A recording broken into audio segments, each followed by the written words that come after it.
حضرت عائشہ رضی اللہ تعالیٰ عنہ نے بتلایا کہ ہم رسول اللہ صلی اللہ علیہ وسلم کے ساتھ بعض سفر غزوہ بنو المصطلق میں تھے۔ جب ہم مقام بیدا یا ذات الجیش پر پہنچے تو میرا ایک ہار کھو گیا۔ رسول اللہ صلی اللہ علیہ وسلم اس کی تلاش میں وہیں ٹھہر گئے اور لوگ بھی آپ کے ساتھ ٹھہر گئے، لیکن وہاں پانی کہیں قریب میں نہ تھا۔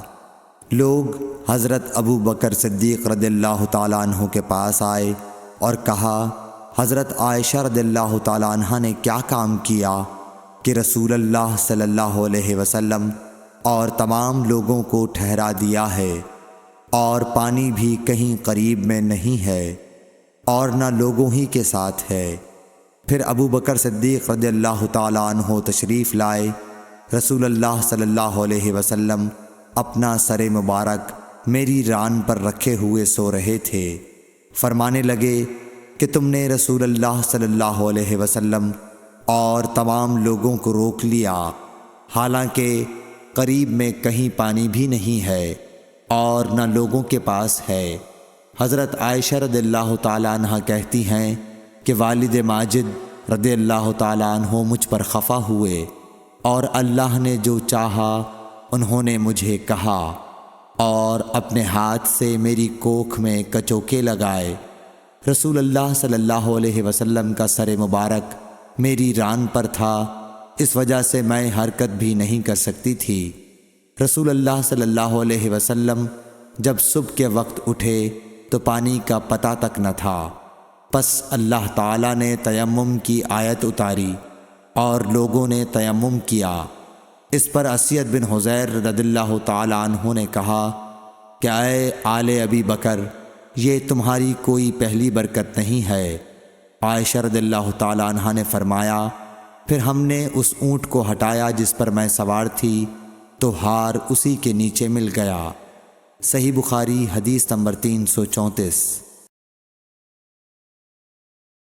جابر بن عبداللہ نے خبر دی کہ نبی صلی اللہ علیہ وسلم نے فرمایا، مجھے 5 چیزیں ایسی دی گئی ہیں جو مجھ سے پہلے کسی کو نہیں دی گئی تھیں۔ 1 مہینے کی مسافت سے رعب کے ذریعے میری مدد کی گئی ہے، اور تمام زمین میرے لیے سجدہ گاہ اور پاکی کے لائق بنائی گئی۔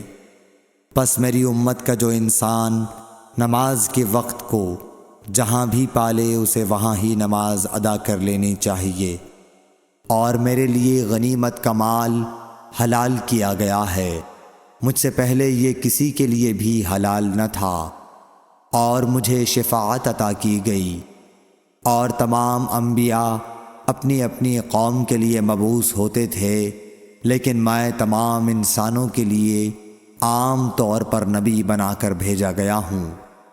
صحیح بخاری حدیث نمبر 335۔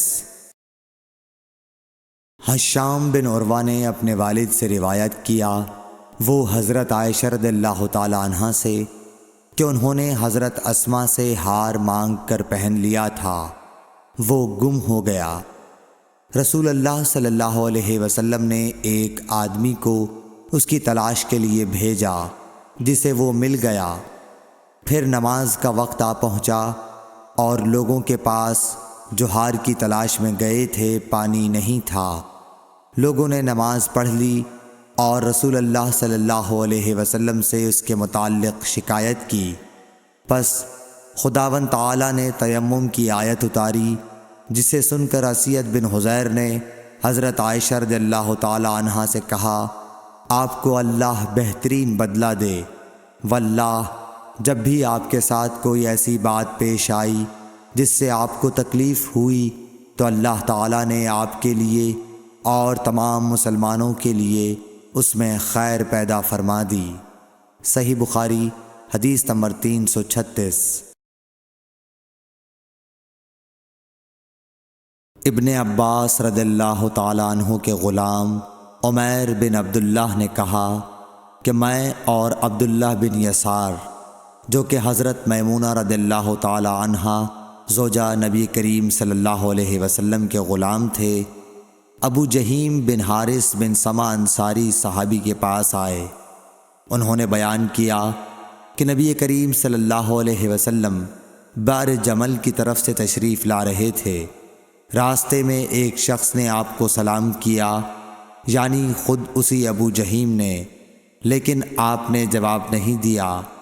پھر آپ دیوار کے قریب آئے اور اپنے چہرے اور ہاتھوں کا مسح کیا، پھر ان کے سلام کا جواب دیا۔